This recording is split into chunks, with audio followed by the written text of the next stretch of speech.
The human condition is defined by a strange, inherent paradox. We spend our entire lives inhabiting a vessel that remains, for the most part, a complete mystery to us.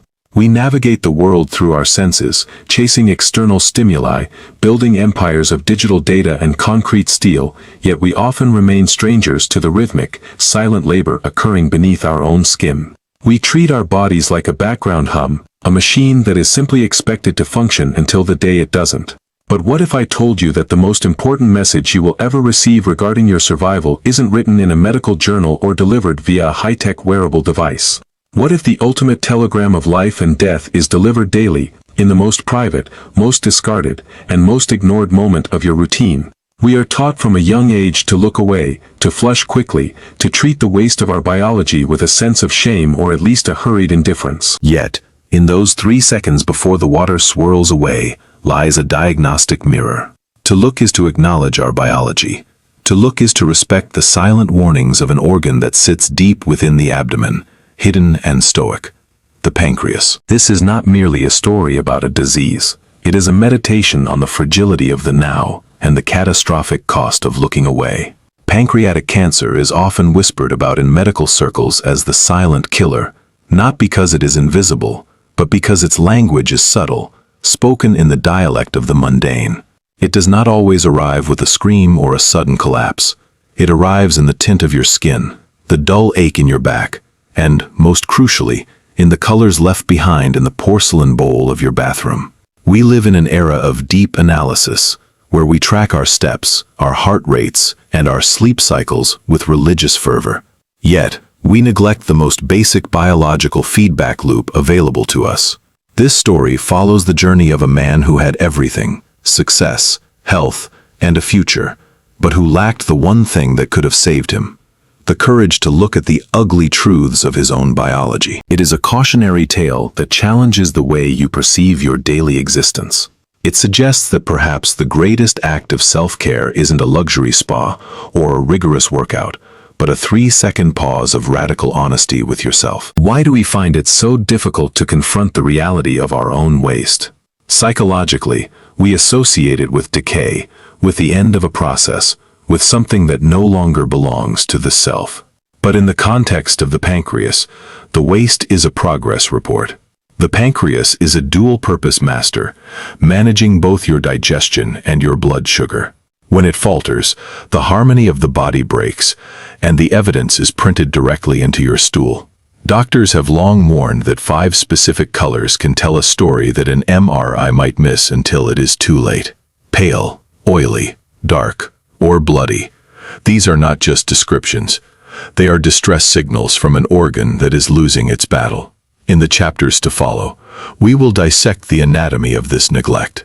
We will look at how the modern world's pace forces us to ignore the boring signals of health until they become urgent signals of tragedy. As we embark on this narrative, I ask you to set aside any discomfort. We are going to peel back the layers of a life that was lived at full speed, only to be stopped by a color that was ignored for months. We will analyze why that 3-second rule of checking your stool is perhaps the most vital habit you can adopt in a world obsessed with longevity but terrified of reality. This is an invitation to transition from a passive observer of your health to an active guardian of your life. Every flush of the toilet is a missed opportunity for insight or a moment of profound gratitude. The story of Arthur, a man who believed his body was an invincible fortress, begins here. He was a man of logic, a man of data, yet he failed to read the most important data point of all. He didn't realize that his body was screaming for help in a language he considered too gross to translate. But as we will see, the cost of that translation error is a price no one should have to pay. The first sign was subtle, a shift in shade that Arthur dismissed as a change in diet, a minor inconvenience in a busy week. He didn't know that the clock had already begun to tick, and the silence of the bathroom was about to be replaced by the clinical coldness of an oncology ward. Arthur was a man of the modern age, a high-stakes architect who viewed life as a series of structural problems to be solved with precision and logic. He built glass towers that scraped the clouds, marveling at the integrity of steel and the transparency of light. To Arthur, his body was much like his buildings, a sophisticated piece of engineering designed to last for decades with minimal maintenance. He was 52, ran marathons, and possessed a resting heart rate that was the envy of his colleagues. He was a person who optimized everything, from the morning espresso to the layout of his sleep cycle. Yet, for all his obsession with data and structural integrity, Arthur suffered from a blind spot that is common to the highly successful: the arrogance of health. In the philosophy of the Stoics, there is a concept known as memento mori. Remember that you must die. Most of us treat this as a distant, abstract thought, something meant for the elderly or the reckless. Arthur, in his peak performance, felt entirely insulated from the fragility of biology. He operated on the assumption that as long as he felt strong, he was strong. But the human body does not always signal its failures through immediate pain. Some organs, like the pancreas, are tucked away so deeply behind the stomach that they can suffer in silence for a long time before the alarm bells of pain or exhaustion are rung. The pancreas is the silent engine of the digestive system, producing enzymes that break down fats and hormones like insulin that regulate our energy. When a tumor begins to take root there, it doesn't initially demand your attention. It simply disrupts the chemistry of your waste. The first subtle shift occurred on a Tuesday morning in November. Arthur was preparing for a major presentation. He felt a slight heaviness in his abdomen, a sensation he dismissed as the result of a late-night steak and the stress of a looming deadline. When he used the bathroom, he noticed something different. The color of his stool had shifted from its usual deep brown to a pale clay-like tan. It was an aesthetic change, nothing more, or so he thought. He felt no sharp pain, no fever, no dramatic symptom that would warrant a call to a doctor. In his mind, he was far too busy to worry about the shades of the mundane. He flushed the toilet without a second thought, the 3-second window of diagnostic opportunity closing with the sound of rushing water. From a psychological perspective, Arthur was practicing attentional bias.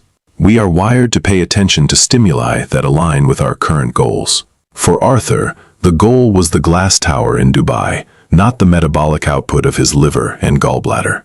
When the pancreas is blocked by a small growth, it prevents bile from reaching the intestines. It is this bile that gives stool its characteristic brown color. Without it, the waste becomes pale, a ghost of its former self. This is the body's first frantic telegram, a signal that the plumbing is obstructed. But because the message is delivered in a place of shame and waste, it is often the first message to be deleted without being read. Arthur's life continued at its relentless pace. He took pride in his iron gut, joking with colleagues that he could digest anything. But as the weeks passed, the pale color became a permanent fixture. He began to notice a slight slick on the surface of the water, what doctors call steatorrhea, or oily stool. This happens when the pancreas fails to produce enough enzymes to break down fats. The body, unable to absorb the nutrients, simply ejects the fat whole. Again, Arthur found a logical, external excuse. I'm just eating too much oily food at these business dinners, he told himself. He was rationalizing a biological crisis into a dietary habit. This is the tragedy of deep analysis applied to the wrong variables. Arthur could tell you the exact tensile strength of the cables holding up his latest bridge, but he couldn't recognize that his own digestive system was failing to perform its most basic task. There is a profound loneliness in the way our bodies try to talk to us. They use a language of color, texture, and rhythm, while we respond with the language of denial, schedules, and ambition. Arthur was a master of the external world, yet he was becoming a victim of his internal one. What he didn't realize was that the pale, oily stool was a symptom of a blockage in the bile duct, often caused by a tumor in the head of the pancreas. At this stage, the disease is often still treatable. The window of survival is open, but only for those who are willing to look. Arthur wasn't looking. He was staring at blueprints, his back to the mirror that could have saved him. He felt fine, and in our modern, superficial understanding of health, feeling fine is the ultimate trap. We assume that health is the absence of pain, when in reality, health is the presence of harm. By the time the month ended, a second color began to manifest. Not in the toilet, but in the mirror. His urine began to darken, turning a shade of deep amber, almost like tea. He assumed he was dehydrated. He drank more water, yet the color remained dark. This was the bilirubin, the yellow-brown pigment from bile, spilling into his bloodstream and being filtered out by his kidneys, because it couldn't get through the natural exit. His body was literally being backed up, a structural failure more significant than any he had ever encountered in his architectural career. As Arthur stood in his luxury bathroom, surrounded by Italian marble and high-end fixtures, he was a man standing on a crumbling foundation. The signs were there, vivid and clear, staring back at him from the porcelain. But the mind is a powerful architect of its own delusions. He decided to wait until after the big project was finished to see a doctor. He promised himself he would get a full tune-up in the spring. He didn't know that for the pancreas, spring is often a season that never arrives if the winter is ignored. The 3 seconds he refused to give to the toilet bowl were about to cost him the next 30 years of his life. The human mind possesses a remarkable, almost terrifying ability to normalize the abnormal. Psychologists call it habituation, the process by which we stop responding to a stimulus after repeated exposure. For Arthur, the pale, clay-colored stools and the tea-darkened urine had become part of his morning choreography. He had successfully integrated a biological emergency into his daily routine, filed under the folder of minor aging quirks. He lived in a state of high-functioning denial, a psychological fortress built with the bricks of his own professional success. If he could manage a $100 million construction site, surely he could manage a sluggish digestive system. Shutterstock, cam fa. However, the body is not a business contract. It cannot be renegotiated through sheer will. While Arthur spent his days in glass-walled boardrooms, the biology within him was entering a stage of profound distress. The third color he should have looked for began to appear, not as a solid hue, but as a lack of it. His skin began to lose its vibrant, post-marathon glow, replaced by a subtle, sallow undertone. But it was the fourth color, the presence of dark, tarry streaks in his stool, that should have been the final alarm. In medical terms, this is often melena, a sign of upper gastrointestinal bleeding. In the context of the pancreas, it can signal that a tumor is invading the nearby duodenum, the first part of the small intestine. At this juncture, we must analyze the social stigma that kills more people than the disease itself. We live in a culture obsessed with the clean. We spray perfumes, we use industrial-strength cleaners, and we treat the functions of our lower abdomen as a source of humor or disgust. This cultural conditioning creates a shame barrier. Arthur was a man of high social standing. The idea of discussing the consistency or color of his waist with a medical professional felt beneath his dignity. He would rather discuss a complex structural failure in a skyscraper than a structural failure in his colon. This is the tragic irony of modern sophistication. We have become so civilized that we have forgotten how to be animals who listen to our instincts. By mid-December, a new sensation joined the visual cues. It wasn't a sharp pain, but a gnawing, persistent discomfort that radiated from his upper abdomen to his mid-back. It felt like a tight band, being slowly constricted. In the anatomy of the pancreas, this occurs because the organ sits directly in front of the spine. As a tumor grows, it presses against the celiac plexus, a dense network of nerves. This boring pain is a classic hallmark of pancreatic issues, yet Arthur attributed it to office chair posture and stress-induced tension. He bought a more expensive ergonomic chair. He booked a deep tissue massage. He sought external solutions for an internal crisis. Deep analysis of Arthur's behavior reveals a classic case of loss aversion. In economics, this is the tendency to prefer avoiding losses to acquiring equivalent gains. Arthur was terrified of losing his momentum. He feared that a diagnosis would strip him of his identity as the invincible builder. He was trading his long-term survival for the short-term maintenance of his ego. Every time he stood up from the toilet and refused to look back, he was placing a bet against the house. And the house, in this case, was the relentless progression of cellular mutation. One evening, while dining with his wife, Elena, the reality he had been suppressing forced its way to the surface. He had ordered a rich, buttery salmon, but after only 2 bites, he felt an overwhelming sense of fullness, what doctors call early satiety. His stomach felt as though it had been filled with lead. More disturbingly, the smell of the food, which he usually loved, suddenly triggered a wave of nausea. This is the body's way of saying it can no longer process fats. The gallbladder and pancreas are in a state of gridlock. "Arthur, you've lost weight," Elena remarked, her voice tinged with a sharp edge of concern. Your collar looks loose. And your eyes, they look a bit yellow in this light. Arthur laughed it off. A hollow, practiced sound. Just the project, Elena. I'm running on fumes and caffeine. I'll sleep for a week once we break ground in January. But that night, in the solitude of the bathroom, Arthur finally looked. He stood before the mirror and pulled down his lower eyelid. The sclera, the white of the eye, was no longer white. It was the color of a faded lemon. This is jaundice, the unmistakable signature of a biliary system in collapse. Then, he looked down into the bowl. The stool was not just pale, it was floating. Floating stools indicate a high fat content, the body's silent admission that the pancreas has effectively quit its job. The fear finally breached the walls of his denial. It wasn't a sudden explosion, but a cold, rising tide. He realized that the 3 seconds he had been avoiding for months were now the only 3 seconds that mattered. He saw the 5 colors the doctors warn about: the pale tan of the stool, the dark amber of the urine, the yellow of the eyes, the redness of the internal irritation, and the dark, tarry warning of blood. The map of his condition was laid out before him, written in the very fluids he had tried to ignore. He sat on the edge of the tub, the cold marble biting through his robe. For the first time in his life, Arthur felt small. His glass towers and architectural awards felt like toys in the face of this biological reckoning. He had spent his life building things to withstand the elements, yet he had allowed his own internal environment to erode.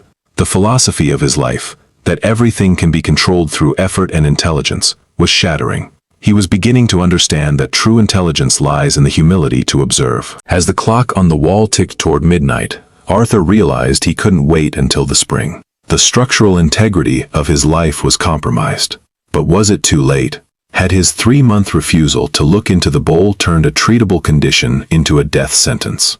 The silence of the house felt heavy, as if the walls themselves were holding their breath, waiting for him to finally make the call he should have made 100 mornings ago. The transition from the warmth of a luxury home to the sterile, fluorescent reality of a hospital is a journey of profound psychological stripping. For Arthur, the hospital was a place where he was no longer the lead architect, the decision maker, or the marathon runner.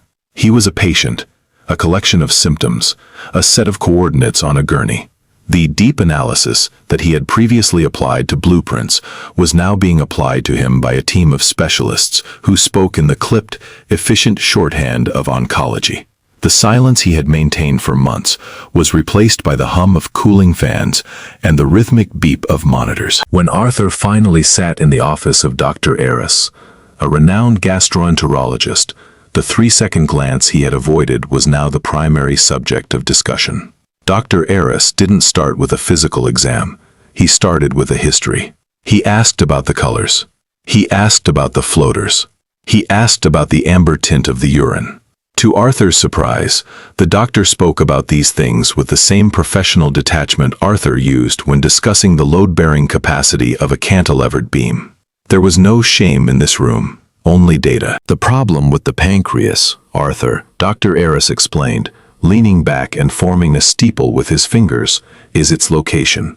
It is that hidden organ. It sits behind the stomach, tucked into the curve of the duodenum. By the time it causes pain, it's often a late-stage conversation. But the colors are the early warning system. You noticed the pale stools months ago. That was your body telling us that the tumor was likely situated in the head of the pancreas, compressing the common bile duct. It's a physical obstruction. A plumbing issue, if you will. Arthur felt a surge of bitter irony. A plumbing issue. He had let his life's foundation crack because he thought a plumbing issue was too crude to acknowledge. He was subjected to a battery of tests, blood work to check for CA19-9 markers, an abdominal ultrasound, and finally, a high-resolution CT scan. As he lay inside the tunnel of the CT scanner, the deep analysis became literal. Cross-sectional X-rays sliced through his torso, capturing the internal landscape in millimeter-thin layers.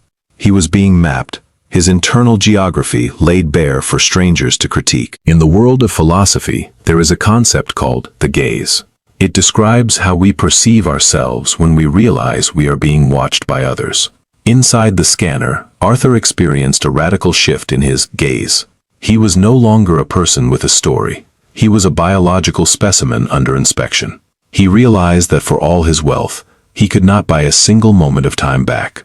The 3 seconds he had saved by not looking at his waist were now being repaid in hours of clinical observation. The CT scan revealed what the 5 colors had already whispered: a 3-centimeter mass in the head of the pancreas. This is the moment where the psychology of a patient often fractures. Arthur looked at the black and white images on the monitor. To his architectural eye, the tumor looked like a structural flaw, a rogue element that didn't belong in the elegant design of the human body. It was an invasive species of cells, multiplying without purpose, consuming resources, and providing nothing in return. It was the antithesis of everything he stood for.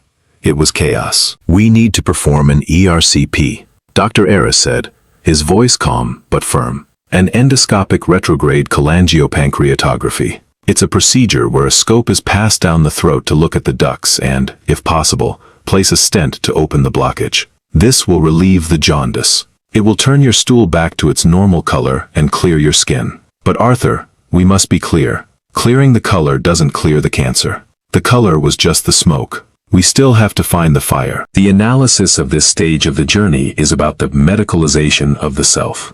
Arthur began to learn the vocabulary of his enemy. He learned about the Whipple procedure, a massive surgical undertaking that involves rerouting the entire digestive tract. He learned about resectability. He learned that the pancreas is a fickle organ. Even a successful surgery is a high-risk gamble. The sincere realization began to dawn on him. His body was not a machine that could be easily repaired. It was a complex, organic system where every part depended on the other. By ignoring the minor signal of color, he had allowed the major system to approach the point of no return. The evening before his procedure, Arthur sat by the hospital window, looking out at the city lights. He saw a crane on the horizon, working on a new skyscraper. For the first time, he didn't feel a connection to it. He felt a connection to the people in the other hospital windows, the silent community of the checked-in, the people who were all, in their own way, paying for the moments they didn't pay attention. He thought about the 5 colors again: white, yellow, amber, red, black, a morbid rainbow.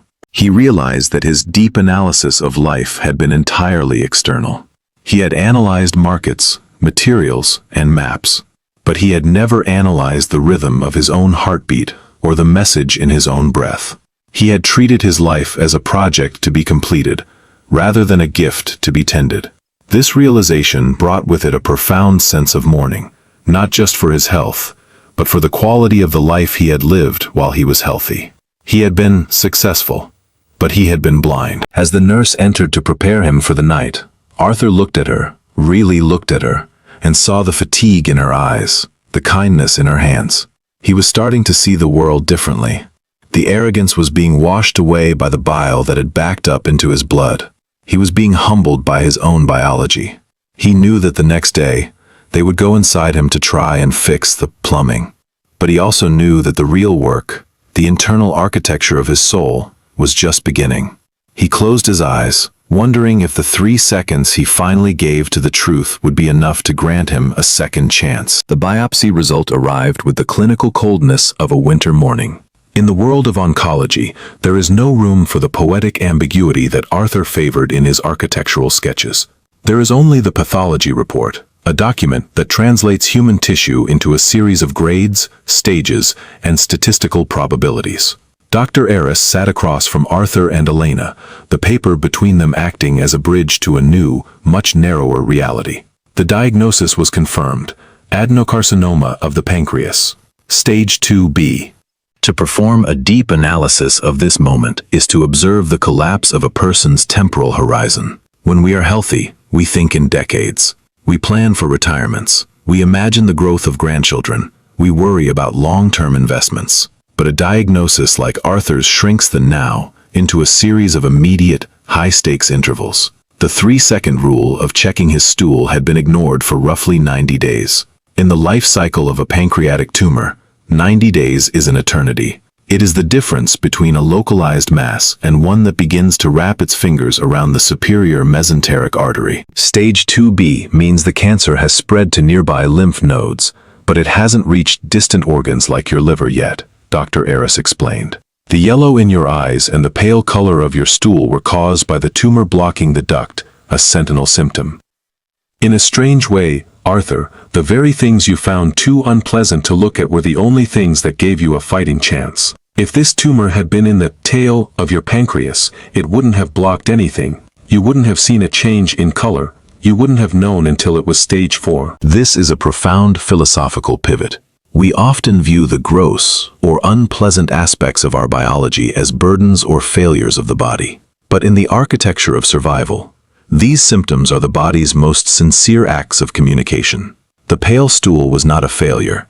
It was a flare gun fired from the depths of his abdomen. The tragedy was not that his body was failing, but that Arthur had forgotten how to listen to its sirens. He had prioritized the clean aesthetics of his life over the messy truth of his existence. Elena reached out and took Arthur's hand. Her grip was tight, a physical anchor in a room that felt like it was drifting into a void. "What now?" she asked. The question was simple, but it carried the weight of their entire shared future. "The Whipple procedure," Dr. Aris replied. "It is one of the most complex surgeries in the medical catalog. We will remove the head of the pancreas, the gallbladder, a portion of the duodenum, and part of the bile duct. Then, we have to reconstruct your entire digestive system, essentially rebuilding the plumbing from scratch." Arthur, the man who designed skyscrapers, finally understood the scale of the reconstruction required. He wasn't just losing a piece of tissue, he was losing the original design of his body. The analysis of the Whipple is a testament to human ingenuity, but also to human fragility.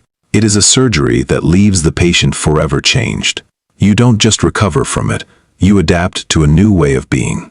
Your relationship with food, with energy, and yes, with the contents of your bathroom, becomes a lifelong dialogue of careful monitoring. The sincerity of the situation began to settle into Arthur's bones. He thought back to those 3-second windows he had wasted over the last 3 months. He calculated the math of regret. 3 seconds a day, for 90 days, equals 4.5 minutes. 4.5 minutes of attention could have caught the tumor at stage 1, before the lymph nodes were involved, before the reconstruction became so radical. He had traded his future for 4.5 minutes of avoiding a gross reality. "I spent my life building things that were meant to be seen from the outside," Arthur said softly, his voice cracking. "I never thought the most important thing I'd ever have to look at was something I've spent my life trying to hide." This is the crux of the lesson. We live in a surface culture. We analyze our skin for wrinkles, our clothes for trends, and our social media feeds for engagement. But the true state of our building, our life, is determined by the foundations and the internal systems that no one sees. The colors in the bowl are the inspections of that foundation. To ignore them is to assume the building will stand forever simply because the glass is polished. As they prepared him for the first round of neoadjuvant chemotherapy, a strategy to shrink the tumor before the massive surgery, Arthur began to keep a journal. He didn't write about architecture. He wrote about the colors. He wrote about the nuances of his digestion. He began to treat his body with the reverence a curator gives to a fragile ancient text. He was finally engaging in the deep analysis that mattered. He was no longer an architect of buildings. He was becoming the architect of his own survival. The chemotherapy was a brutal introduction to the reality of his new life. It stripped him of his hair, his appetite, and his stamina. But curiously, as his external strength faded, his internal clarity sharpened. He realized that the 3-second glance wasn't just a medical tip, it was a metaphor for mindfulness. It was an invitation to stop running, to stop being too busy, and to acknowledge the reality of the present moment, no matter how uncomfortable it might be. He was learning that life is found in the transitions, even the ones we find most repulsive. Chemotherapy is often described in clinical terms as a cytotoxic regimen, but for Arthur, it felt like a slow systemic dismantling of his identity. The drugs, a cocktail of potent chemicals designed to poison the rapidly dividing cells of the tumor, did not distinguish between the rogue architecture of the cancer and the healthy structures of his own life. His hair fell out in clumps, a visual surrender of his vanity. His fingernails turned brittle and gray. But most significantly, the deep analysis of his daily output reached a new, harrowing intensity. He was now a man who lived by the metrics of his secretions. In the philosophy of the self, we often separate our mind from our meat. We like to believe that our thoughts, Our dreams and our professional achievements are the true essence of who we are, while our biological functions are merely a secondary, somewhat embarrassing necessity. However, as the chemotherapy surged through Arthur's veins, that duality collapsed. He realized that he was, and always had been, a biological process. The sincerity of his existence was now measured in the frequency of his nausea and the specific shade of his waist. The color palette had shifted once again. Under the influence of the treatment, the 5 colors of the warning phase were replaced by the muted tones of exhaustion. Yet, Arthur found a strange, monastic peace in this scrutiny. He no longer looked away. He watched the way his body responded to the poison. He analyzed the rhythm of his own recovery between cycles. He was practicing a form of radical presence. If he had spent 3 seconds looking before, he now spent minutes reflecting. He began to understand that his previous life, the life of the invincible architect, was a life lived in a state of unconscious motion. He had been moving so fast that he had blurred the details of his own reality. Pain, Arthur wrote in his journal, is the body's way of demanding a seat at the table. For years, he had treated his body like a silent intern, someone to be ignored until they did something wrong. Now, the body was the CEO, and it was conducting a brutal audit. He thought about the society he lived in, a society that spends billions on filters and editing apps to remove any sign of imperfection or decay. We are a culture that refuses to look into the bowl, literally and metaphorically. We hide our grief, we mask our aging, and we sanitize our endings. This cultural analysis reveals a profound collective neurosis. Our fear of the unclean is actually a fear of our own mortality. By refusing to look at the signs of pancreatic distress, Arthur wasn't just avoiding a gross task. He was avoiding the evidence that he was a temporary being. He was avoiding the truth that even the most magnificent glass tower eventually succumbs to the elements. The 3-second rule is an act of defiance against this cultural denial. It is a small daily ritual of acknowledging, I am a biological entity. I am fragile. I am here. During the 3rd cycle of chemo, Arthur experienced a breakthrough, not in his pathology, but in his psyche. He was lying in the infusion chair, the clear liquid dripping steadily into his port.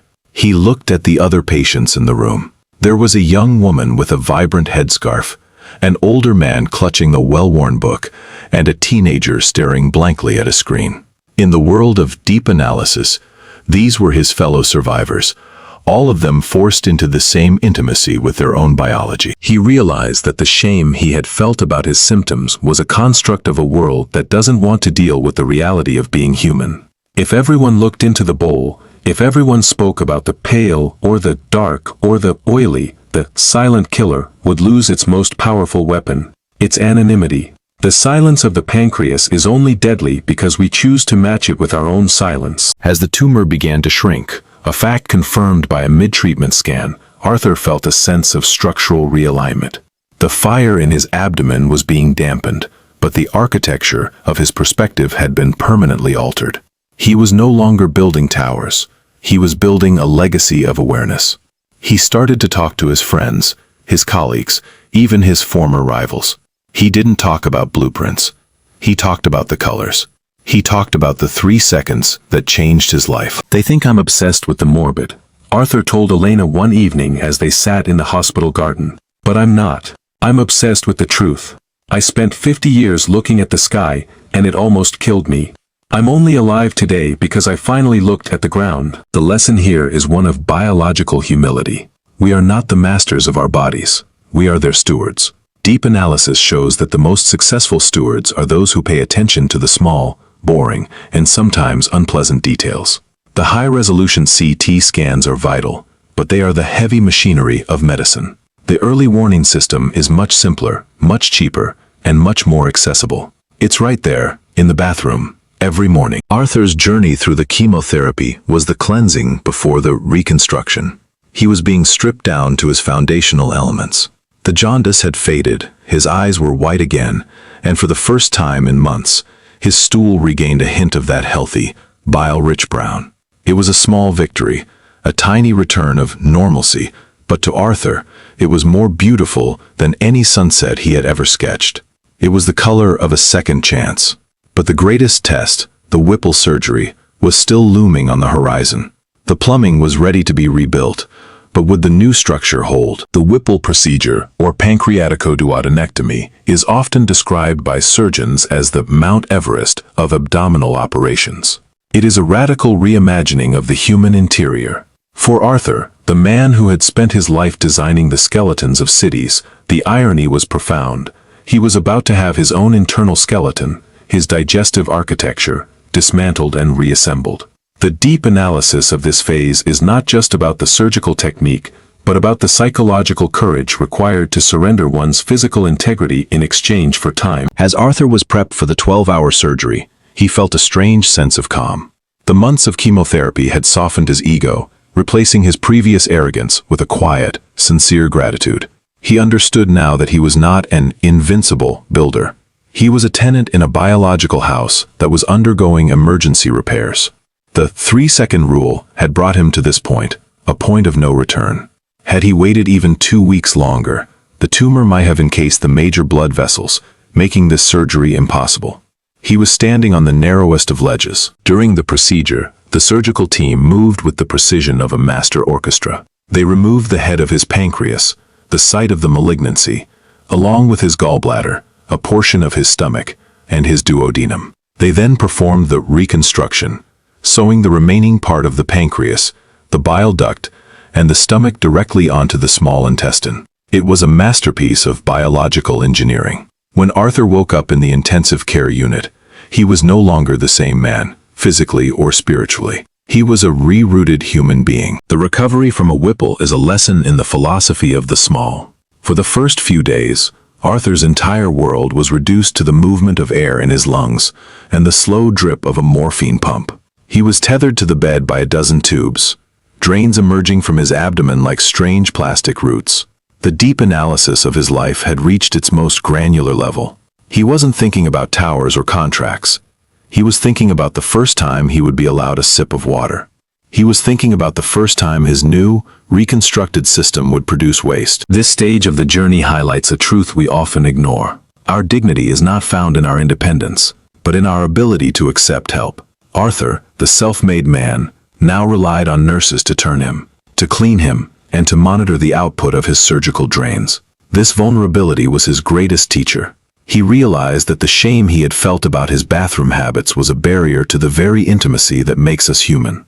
We are all bound by our biology, and there is a profound, sincere beauty in acknowledging that shared reality. 1 week after the surgery, the moment of truth arrived. His digestive tract woke up. The nurses watched the monitors, and Arthur watched the bowl. This time, he didn't look away out of habit or disgust. He looked with the intensity of a scientist. The color was a dark, greenish-brown, a sign that bile was finally flowing through the new connections. It was the most beautiful thing he had ever seen. It was the check engine light turning off. It was the proof that the reconstruction had held. "You're looking at it again," Elena whispered, standing by his side in the hospital room. "I'm looking at my life, Elena," Arthur replied. "I'm looking at the evidence that I'm still here. I spent 50 years ignoring the most important feedback my body ever gave me. I'm never going to stop looking again." From a social perspective, Arthur's transformation represents a shift from productivity to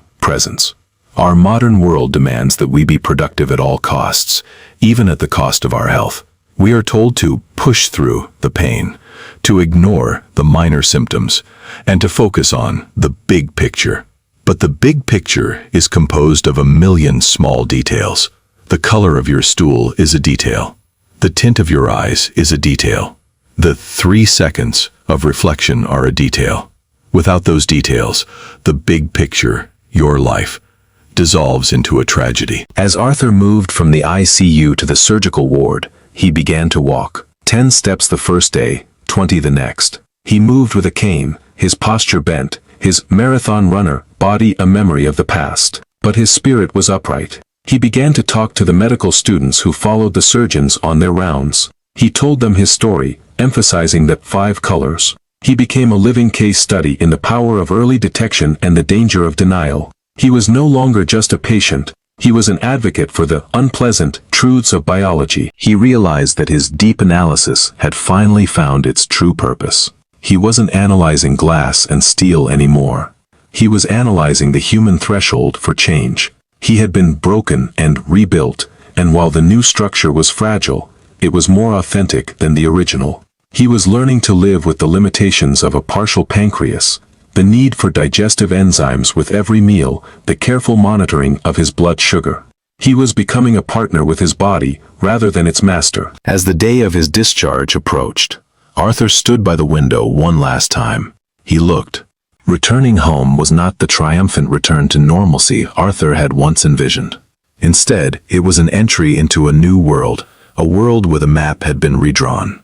The deep analysis of his life now required him to become a cartographer of the invisible. Every meal was a chemical equation. Every physical sensation was a data point to be verified. He was no longer building skyscrapers. He was maintaining a delicate, internal ecosystem. The transition from a healthy person to a survivor is a profound psychological shift. In our society, we treat health as a binary. You are either well or you are sick. But Arthur now lived in the middle kingdom, the space between. He was free of the tumor, but he was forever bound to its shadow. He had to take handfuls of synthetic enzymes, pancreatin, every time he ate, replacing the functions of the tissue that had been removed. Without them, his body would revert to the pale, oily, distress signals he had once ignored. This constant ritual served as a daily reminder of his mortality and his resilience. There is a sincere, almost spiritual quality to this level of maintenance. It is an act of biological mindfulness. Most people move through their day in a state of autonomic disconnection. They eat without thinking, they move without feeling, and they flush without looking. Arthur could no longer afford such luxuries. He had to be present for every stage of his metabolic life. He began to see this not as a burden, but as a discipline. He was finally paying his body the respect it had always deserved. The irony, he wrote in his journal, is that I feel more connected to my life now than I did when I was healthy. When I was healthy, I was absent. I was in the future, in the next meeting, in the next project.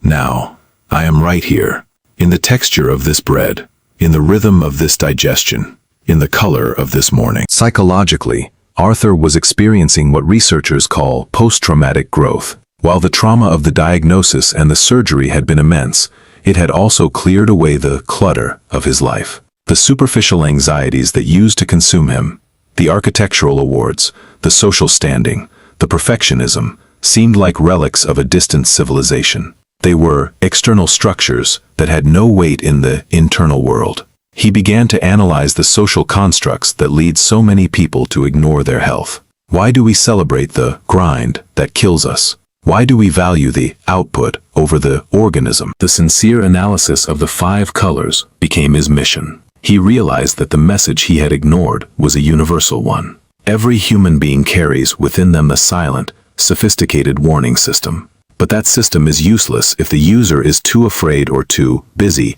to check the display. He started a small foundation, not for high-tech research, but for low-tech awareness. Its slogan was simple: 3 seconds for life. It encouraged people to overcome the shame barrier and look before they flush. We teach our children to brush their teeth and wash their hands, Arthur told a group of university students during a guest lecture. But we don't teach them to look at what their body is telling them. We treat our waste as a secret, but it's actually a status report. If your stool is pale, or your urine is the color of tea, your body is screaming. Don't be too polite to listen. The response was a mixture of laughter and discomfort, the exact reaction he expected. Our culture's cleanliness fetish is so strong that even in a medical context, the discussion of stool feels transgressive. But Arthur pushed through the discomfort. He showed them the diagrams of the bile duct. He explained the chemistry of bilirubin. He analyzed the cost of silence. He was a man who had lost half his digestive system to buy the right to speak this truth. As the months passed, Arthur's strength returned, though in a different form. He no longer ran marathons, but he walked miles in the park, noticing the color of the leaves with a precision he had never before possessed. He was no longer the architect of the tower. He was the architect of the message. He realized that his true legacy wouldn't be a building that would eventually be torn down or remodeled. His legacy would be the people who, because of his story, paused for 3 seconds before they flushed. He was beginning to see that survival is not just about staying alive. It is about what you do with the time you've been granted. He had been rerouted for a reason. The deep analysis of his journey led him to a single, inescapable conclusion. Life is a conversation between the self and the body. For 50 years, he had been doing all the talking. Now, he was finally ready to listen. As the first anniversary of his surgery approached, Arthur found himself entering the sanctuary of uncertainty. In the world of oncology, time is measured in milestone scans. For a man who had built his career on the absolute certainty of physics and mathematics, living in a world defined by probabilities was a radical departure. The deep analysis of this phase was no longer about the mechanics of the surgery, but about the resilience of the human spirit when faced with the unknown. The fear that precedes a follow-up scan has a specific name in the survivor community: scanxiety. It is a cold, creeping dread that settles in the pit of the stomach, the very area Arthur had learned to watch so closely. He returned to the same clinic, the same sterile hallways, and the same high-resolution scanner. But this time, he didn't feel like a victim of a plumbing issue. He felt like a guardian. He had spent the last year meticulously following the 3-second rule. Every morning was an inspection, every color a confirmation of his current state. He knew his internal map better than any doctor ever could. This stage of the journey offers a profound philosophical insight into the nature of control. We spend our lives trying to eliminate risk. We buy insurance. We diversify portfolios. We build with fireproof materials.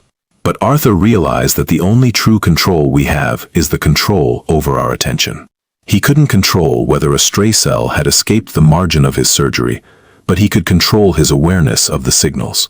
He had replaced the illusion of invincibility with the reality of vigilance. "The scan is clear, Arthur," Dr. Eris said, looking up from his monitor with a genuine smile. "The markers are stable, your new architecture is holding." The relief was not an explosion of joy, but a quiet, deep exhaling of a breath he felt he had been holding for 12 months. But the analysis went deeper. He realized that a clear scan wasn't a guarantee of a long life. It was simply a permit for another 6 months of presence. He had learned to live in 6-month increments, and curiously, this made his life feel more expansive than it ever had when he thought he had decades to spare. Arthur began to analyze the concept of biological time versus chronological time.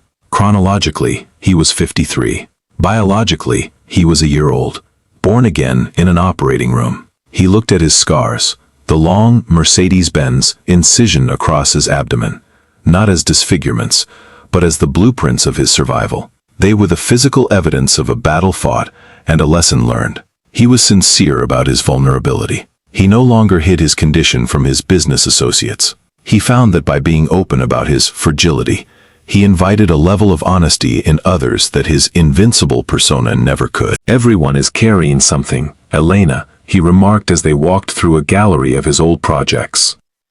"Some are carrying a diagnosis, some are carrying grief, some are carrying fear. The only difference is whether we look at it or pretend it's not there. I spent too much of my life pretending." The social impact of Arthur's change was subtle but profound. He began to mentor young architects, not just on how to design buildings, but on how to design a life that allows for the 3-second pause. He taught them that the most important space in any building isn't the lobby or the penthouse. It's the space where we confront our own humanity. He pushed for workplace wellness that went beyond gym memberships, advocating for a culture where taking a break was seen as a vital maintenance task for the human machine. As he sat in his study that evening, Arthur looked at the 5 colors once more, this time in a chart he had created for his foundation. White, yellow, amber, red, black. These colors were no longer symbols of death to him. They were the alphabet of a language he had finally learned to speak. He understood that the silent killer only wins when we provide the silence. By speaking about the unpleasant, by analyzing the gross, and by being sincere about the mundane, we strip the disease of its greatest advantage. The cliffhanger of his life remained. It always does for a survivor. But the fear had lost its teeth. He knew that if the colors changed again, he would see them on day 1, not day 90. He had reclaimed the power of the now. He was ready for the final chapter of this reconstruction, not as a man waiting for the end, but as a man who had finally learned how to begin. Arthur stood on the observation deck of the latest skyscraper he had consulted on, a shimmering needle of glass and carbon fiber.